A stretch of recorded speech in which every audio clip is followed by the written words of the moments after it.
쓰나 예수신 줄을 알지 못했죠. 분명히 육체로 부활하셨다면 어떻게 이런 일이 있을 수가 있느냐 이거죠. 육체로 부활하셨다면 왜 몰라 보겠습니까? 한 30분만 얼굴 봐도 한 1년 후에도 압니다. 3년 동안 예수님을 보았는데 어찌 3일 후에 못 알아보냐 이거죠. 이것은 예수의 육체가 부활한 것이 아니다. 이런 뜻으로 지금 기록을 한 겁니다. 또한 예수님께서 만약에 육체로 부활하셨다면은 부활하셔서 제자들을 만날 때 항상 문들이 닫혔는데 들어오사 그런 구절들이 많이 있거든요.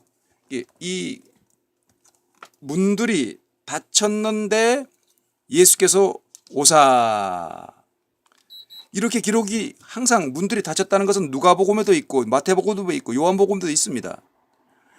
이것을 일부러 기록해 놓은 것은 영으로 부활하셨다는 것을 시사하기 위하여 깨우치기 위하여 이 기록이 된 겁니다. 만약에 육체로 부활하셨다면 문을 열고 들어오셔야죠. 근데 어떻게 문이 닫혔는데 들어올 수 있습니까?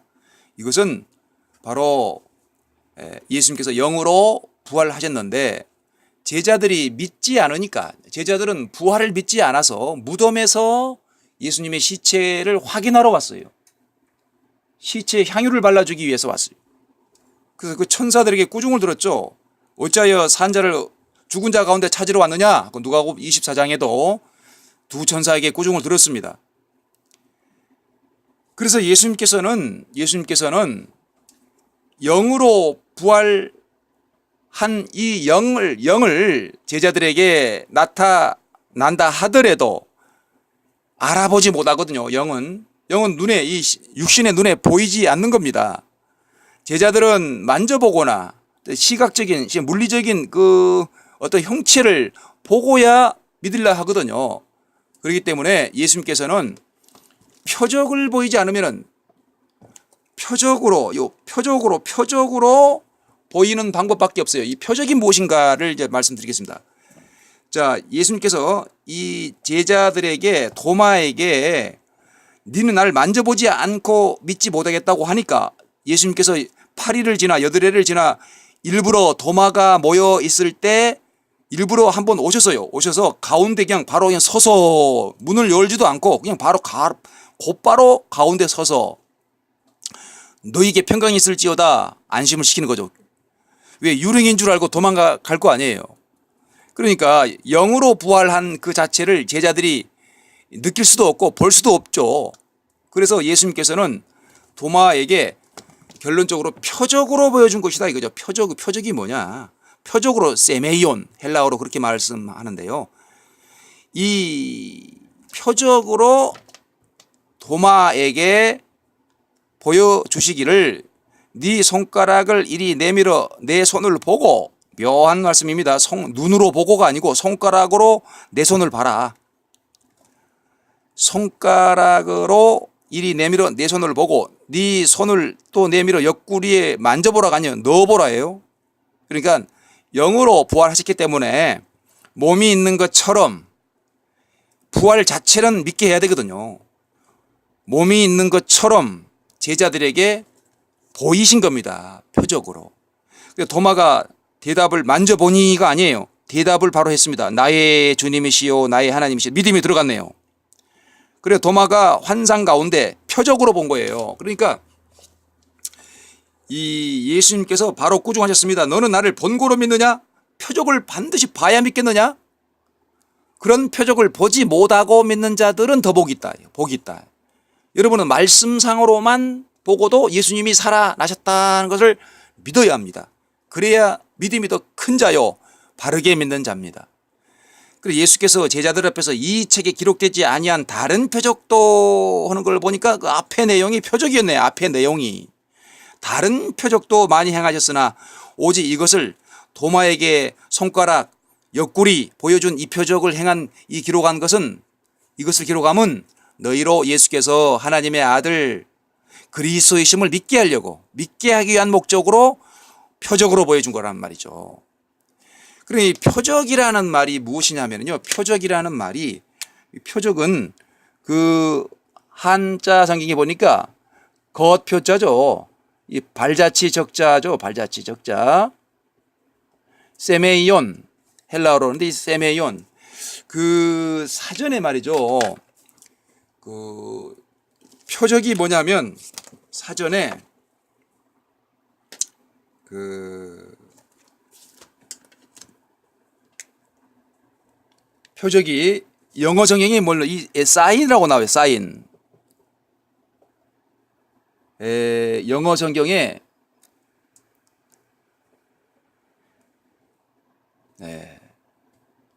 사인. 이것은 흔적이죠. 표시. 또한 표적할 때 요 표적 자치, 흔적, 자치, 겉에 드러난 자치죠. 겉으로 드러난 자치다. 그러니까 실상적인 부활의 실체를 보여준 것이 아니라 껍데기요. 겉의 흔적을 보여준 거라고요.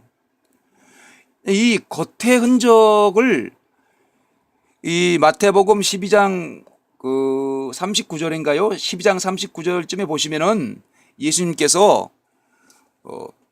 악하고 음란한 세대가 표적을 구한다고 나와요. 이 표적에 대하여 아주 부정적으로 말씀하십니다. 그러니까 이 믿지 못함으로 보여주는 거예요. 믿지 못함으로. 실상적인 부활의 차원에서 영으로 부활하신 그 영을 깨닫게 하는 데는 제자들이 한계가 있어요. 그때는. 그러니까 마태복음 12장 39절에 보시면 예수님께서 이 표적에 대하여 악한 자들이, 믿음이 아주 없는 악한 자들이 구하는 것이다 라고 표적에 대하여 언급하신 바가 있습니다. 예수께서 이르시되 악하고 음란한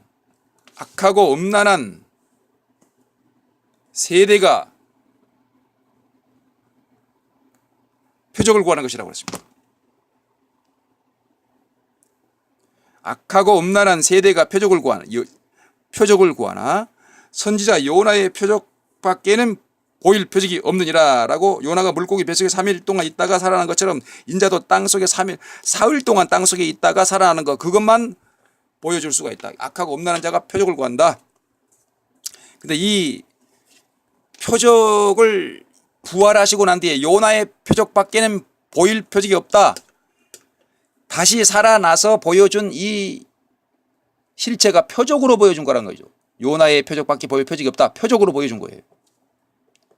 이것은 실상적인 부활의 실체가 아니고 흔적, 자취를 보여준 거다. 예수님 마치 발자국을 남긴 어떠한 자가 눈밭에 걸어갔는데 그 눈밭에 걸어간 그 자는 누군지 몰라요. 근데 발자국은 있네. 그렇다면 이 발자국으로 미루어 이건 남자다. 아, 누군가를 확실하게 걸어간 거는 사실이다. 이거 정도는 알게 해준 거와 같다 이거죠. 표적이라는 것은. 그래서 그 표적이라는 말이 신명기에도 22장 14절 같은 데 보면은 이 처녀라고 하는 표적이 있어야 결혼이 성사되는 그런 이스라엘의 유대의 율법이 있었어요. 거기서도 표적이라는 말을 씁니다. 그런 흔적이죠. 흔적. 처녀라고 하는 증거예요. 증거. 그래서 신명기 22장 14절에 처녀라는 증거, 표시, 22장 14절에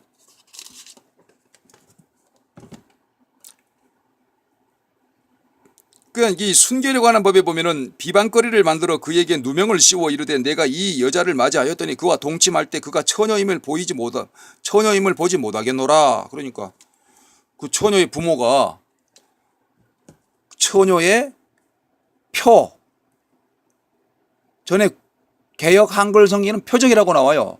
표적하고 표하고 같은 말이에요. 표를 얻어가지고 그 성문 장로로 에게로 가서 이 표가 표적입니다. 이렇게 표적이라는 말은 증거라는 말과 같다. 예수님께서 살아나신 그 증거로 이렇게 표적이라는 말을 썼다는 것입니다. 이 분해 대조 성경에 보면은 그 헬라어 원문을 볼 수가 있거든요. 그래서 우리 이제 성도님들도 헬라어 원문을 볼 필요가 있어요. 그래서 그 요한복음 20장에 그 표적이라는 말이 헬라어 원문에는 제가 보여드릴게요. 세메이아, 세메이온, 원어의 이 기본형은 세메이온입니다. 그래서 이 작은 글씨죠. 표적이라고 나오죠. 이 표적. 예수께서 제자들 앞에서 이 책에 기록되지 아니한 다른 표적도 올 때 이 표적이라는 것이 세메이아인데, 이걸 해석해 놓은 사전을 보면 4592번, 스트롱 코드 4592번을 보면은 이 세메이아에 대한 설명이 나온다 이거죠. 그러니까 그 표적의 세메이아라고 하는 걸 설명하는 그 사전입니다. 사전. 여기서 4592번이라 그랬죠. 4592번을 찾으면 돼요. 거기에 표적을 보면은 이 세메이온 이 표적이라는 뜻은 뭐냐면 표요, 표. 아까 표와 표적이 같다 그랬죠. 표시, 사인, 증거 이런 거예요. 상징 이것도 되죠. 실상이 아니에요. 실상이다, 실체다 이런 단어는 하나도 없어요. 여기 여러 가지로 쓰는데 표시, 기적, 표적 같은 말이죠. 즉 결론적으로 표적, 징조, 군호, 군인들끼리 암호로 되는 것을 군호라 그러죠. 군인들끼리 암호되는 거, 그거 이적, 표 이런 것이 세메이온 표적이라고 하는 거죠. 그러니까 예수님께서 믿지 않을 때는 제자들에게 믿게 해야 되겠는데, 믿게 하는 방법으로 영으로 부활하셨는데 그 영을 깨우칠 수가 있어야지. 영을 제자들이 영이라고 하는 것은 뭐냐면 요한복음 여러분도 아시겠습니다만 요한복음 6장 63절에 내가 너에게 이른 이 말이 입에서 나가는 요 말이 영이요 이게 바로 살리는 것이다, 생명이다. 그러니까 예수님의 입에서 나간 말씀은 이건 생명의 말씀이거든요. 이 생명의 말씀을 귀로 듣고 깨우치는 것, 그게 영혼에게 생명된다. 겉으로 나타난 가시적이고 나타나는 거 이거 표적은, 이 표적은 악하고 음란한 자들, 믿지 않는 자들이 구하는 거다. 그래서 제자들은 믿지 아니함으로 그 무덤을 찾아갔거든요. 갈릴리에서 만나자 했는데 예수님께서는 평소에 갈릴리에서 만나기로 하자 했는데 갈릴리에서 기다린 제자는 한 명도 없었어요. 전부 다 무덤을 찾아갔습니다. 그래서 천사들에게 꾸중을 들었죠. 어찌하여 산 자를 죽은 자 가운데 찾으러 왔느냐 하고 누가복음 24장에 보면은 꾸중합니다. 그래서 이 안 되겠다. 예수님께서 이 제자들에게 부활하신 것을 보이기는 보여야 되겠는데 영은 말씀이죠. 말씀으로 나타나면 이들이 깨닫지를 못하기 때문에, 왜냐하면 요한복음 16장 12절에도 너희가 감당하지 못하리라 그랬잖아요. 지금 더 할 말이 많지만 너희가 이해하지 못할 것이다. 그러므로 진리의 성령이 오시면 그러니까 성령이 아직 오시기 전 단계였거든요. 누가복음 예수님께서 부활하시고 40일 동안 땅에 계셨다가 그 후에 오순절 때 성령이 임하셨거든요. 그럼 그 이전 단계의 사건이거든요. 이거는 오순절에 성령이 임하시기 이전에 예수님께서 제자들에게 나타날 때는 성령의 방법으로 나타날 수가 없는 시대이기 때문에 표적을 보일 수밖에 없죠. 표적. 이거는 겉으로 나타나는 흔적이라니까요. 이거 예수님의 실체가 아니고, 믿기만 한다면야 성령을 통하여 부활을 나타낼 수가 있죠. 성령은 진리라고 요한일서 5장 7절에 성령은 진리라 그랬잖아요. 진리는 아버지의 말씀이 진리니다. 요한복음 17장 17절에 아버지의 말씀은 진리라고 하셨거든요. 이 말씀이 곧 하나님이라고 요한복음 1장 1절에 말씀이 곧 하나님이라 하셨잖아요. 하나님은 모든 걸 성령을 통하여 역사하신다라고 고린도전서 2장 10절에 기록되어 있잖아요. 그러니까 이 성령이란 거는 줄여서 말하면 진리의 말씀인데 진리의 말씀을 나타내는 때가 아직 아니기 때문에 부활 후 40일 동안 땅에 계시다가 오순절 때부터 성령의 역사가 나타났는데 그 이전에는 성령의 역사가 나타난 때가 아니기 때문에 믿게 하기 위한 수단으로 도구로 수단으로 방법으로 표적을 나타내 보인 거라 이거죠. 이것은 살과 뼈가 있는 것처럼 보여야 믿기 때문에 이거를 보여주시고 바로 도마에게 꾸중했습니다. 너는 나를 본고로 믿느냐 이런 표적을 보고 네가 믿느냐 하고 마태복음 12장 39절에 악하고 음란한 자들이 표적 찾는다. 그러한 차원에서 이것을 누가복음 오늘의 이 책이 아니네. 누가복음 24장을 봐야 이게 풀린다. 그러니까 누가복음 24장에 그 내 손과 발을 보고 나인 줄 알라. 이거 표적으로 보이는 거다 이거죠. 아, 이게 보여줬더니 이것을 믿었느냐? 안 믿어. 너무 기뻐는 했는데 아직도 믿지 못하고 그러니까 한 번 더 믿게 하기 위하여 한 번 더 놀라운 표적을 보여줄 수밖에 없죠. 여기 무슨 먹을 것이 있느냐? 그러니까 구운 생선 한 토막을 드렸습니다. 받으사 그 앞에서 잡수시더라. 이것도 표적으로 보여준 거예요. 근데 많은 사람들이 그 앞에 예수님께서 영은 살과 뼈가 없다. 너희 보는 바와 같이 나는 있다. 그러니까 영으로 살아난 게 아니다. 이렇게 생각할 수 있는데 여기서의 영은요. 그래 제자들이 무서워했습니다. 예수님께서 나타나셨을 때 무서워하여 그 보는 것을 영으로 생각하는지라. 앞에 서두에 저가 영으로 부활했다 그랬죠. 그러니까 영으로 생각하는지라 예수께서 나는 영은 살과 뼈가 없다. 그러므로 난 영아 아니다. 이런 뜻으로 많은 사람들이 그렇게 오해하고 있거든요. 쉽게 말하면 예수님이 스스로 나는 영이 아니라 나 살과 뼈가 있다. 나는 육이다. 육. 이렇게 설명한 줄로 알아요. 이걸 가지고. 번역할 때 말이죠. 이 영이라는 게 뭐냐면은 퓨누마인데요. 여러분들이 퓨누마를 또 알아야 돼. 퓨누마. 그러니까 퓨누마가 뭐냐? 퓨누마가 두 가지로 씁니다. 두 가지로. 퓨누마.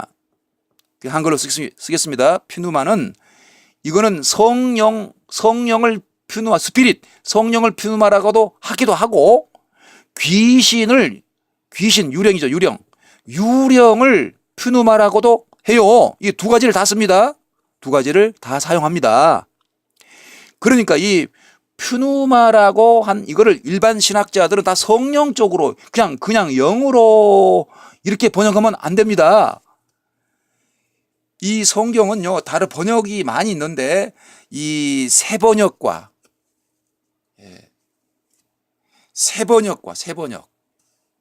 표준 세 번역 있죠? 공동 번역과 천주교와 같이 공동으로 번역가 있죠? 공동 번역과 또 쉬운 성경 아주 좋아요. 쉬운 성경과 또 우리말 성경도 좋습니다. 우리말 성경과 NIV 영어 성경 이런 많은 번역서에 보면은 전부 다 이 유령으로 번역해요. 이 푸누마를 유령으로. 그러니까 아까 스트롱 코드 사전을 직접 한번 보여드릴게요. 이 스트롱 코드 사전에 보면은 이 푸누마가 어떻게 나오냐면 푸누마. 여기 푸누마가 나오네요. 여기 푸누마라 그래요. 이걸 보고 푸누마. 푸누마는 불기다, 숨, 바람 이런 기본적인 뜻을 가지고 있습니다. 기운도 있고 기운도 됩니다. 그러니까 누가복음 24장 37절에 나오는 그 푸누마는 유령이다. 이렇게 나와 있잖아요. 사전에요. 누가복음 24장 37절에 나오는 그 푸누마는 유령으로 풀어라. 이 사전에 이렇게 잘 나와 있잖아요. 그리고 그 푸누마가 악한 영이라는 뜻으로 마태복음 12장 43절에도 나온다. 마가복음 1장 23절에 거기에 나오는 푸누마는 악한 영으로 풀어라. 이렇게 성경 사전에 너무 잘 나와 있기 때문에 이 많은 번역서, 새 번역, NIV, 공동 번역, 쉬운 성경, 우리말 성경 이런 번역 현대 신학자들이 더 파고 들어가 보니까 이거 유령으로 번역해야 한다. 이게 무슨 말이냐면요. 자, 예수님께서 부활하셨을 때 영으로 부활했습니다. 그런데 여기서 영으로 생각했다는 것은 유령으로 생각했다는 겁니다. 영으로 부활하신 예수님을 성령으로 믿었다면은 잘 믿은 거죠. 그런데 제자들은 그렇게 믿지 못하고 무서워서 유령으로 생각하고 떨고 있었으니 그게 성령으로 부활하신 예수님을 그 대접하는 것입니까 이거? 영접한 것도 못 되죠. 무서워서 유령으로 생각했으니 예수님께서는 답답할 노릇이죠. 그러니까 예수님께서 어찌하여 뭐 두려워하느냐. 나는 유령 아니야. 나 유령은 살과 뼈가 없어. 나 만져봐. 야 만져봐라 좀. 나는 살과 뼈가 있잖아 하고 제자들의 수준에 낮춰 제자들의 눈높이에 낮춰 표적으로 껍질적인 그 흔적으로 보여준 거예요. 손과 발을 보고 믿으라 그러려면 정 그렇다면 손과 발을 봐라 만져봐 좀. 내가 살아났잖아. 그러나 사실은 성령으로 영으로 부활하신 거예요. 그러니까 예수님께서 나타나셨을 때 항상 요한복음 20장에 보면 첫 마디가 성령을 받으라. 그 성령은 언제부터 오순절 때부터 성령이 오셨는데 오순절 성령을 받고 베드로가 성령에 충만하여 설교하는 것 봐요. 막 말씀이 터지잖아요. 말씀이 터져. 그 방언도 터졌지만은 말씀이 터졌잖아요. 말씀이 베드로가. 그러니까 너무 기쁨으로 믿지 못함으로 다시 한번 생선의 구운 생선 토막을 잡수시는 것으로 또 보여준 거예요. 이것은 과학적으로 해명할 수 없는 기적이에요. 이거는 높은 단계의 사람이 과학적으로 해명할 수 없는 기적이라는 것은 더 높은 차원의 기적 그 과학이 온다면은 이론적으로도 해명할 수 있는 거예요. 다시 말하면 현대적 과학 수준으로는 이거 생선 잡수신 것을 과학적으로 풀 수 없고 하나님의 나라에 들어가서는 이것이 어떻게 해서 생선을 영인데 영으로 부활하신 분이 물리적인 생선 실제로 물질적인 생선을 어떻게 잡수셨는지에 대해서 풀려진다는 거죠. 어찌됐든 예수님께서 겉으로 나타내신 표적입니다. 표적으로 보여준 것이라는 것입니다.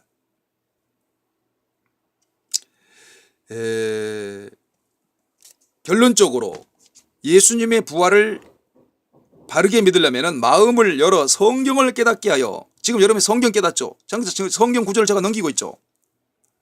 성경을 깨닫는 그 방법으로 예수님의 부활을 믿어야 가장 바르게 믿는 것이며 예수님이 기뻐하시는 부활의 실체를 알 수가 있는 것입니다. 부활에 대하여 또 할 말이 많지만 오늘은 여기까지 하겠습니다. 감사합니다. 할렐루야.